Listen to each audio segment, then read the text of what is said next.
बिस्मिल्लाहिर्रहमानिर्रहीम। मैं हूं आमिर भट्ट और आप देख रहे हैं सिटी 5 टीवी। बढ़ते हैं आज की ताजा तरीन हेडलाइंस की तरफ।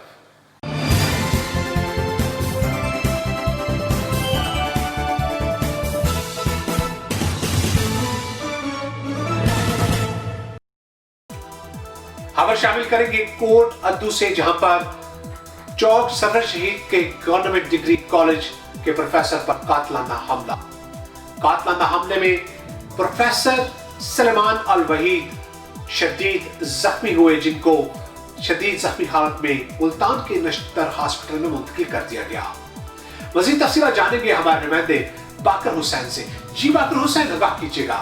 जी बिल्कुल, कोटद्दू चौक सरवर शहीद गवर्नमेंट डिग्री कॉलेज चौक सरवर शहीद के प्रोफेसर सलेमान वहीद पर कातलाना हमला किया गया।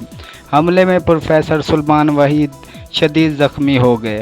हालत तशवीशनाक होने पर मुल्तान निश्तर मुंतकिल कर दिया गया। प्रोफेसर पर हमला मुल्तान से आने वाले मोहम्मद कासिम नामी स्टूडेंट ने किया, जो मौके पर गिरफ्तार कर लिया गया। प्रोफेसर सलेमान वहीद पर हमला इस वक्त किया गया जब वो अपने दफ्तर में मौजूद थे, ताहम हमला करने की वजह मालूम ना हो सकी।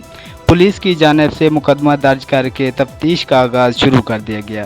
प्रोफेसर सलेमान वहीद मुल्तान की मुख्तलिफ यूनिवर्सिटियों में स्टूडेंट को लेक्चर देते हैं। जी सिटी 5 न्यूज में फिलहाल इतना ही। मजीद खबरों के लिए देखते रहिए सिटी 5 टीवी। मत भूलिए हमारा पेज लाइक करना, सिटी 5 टीवी। तब तक के लिए इजाजत दीजिए। अल्लाह निगहबान।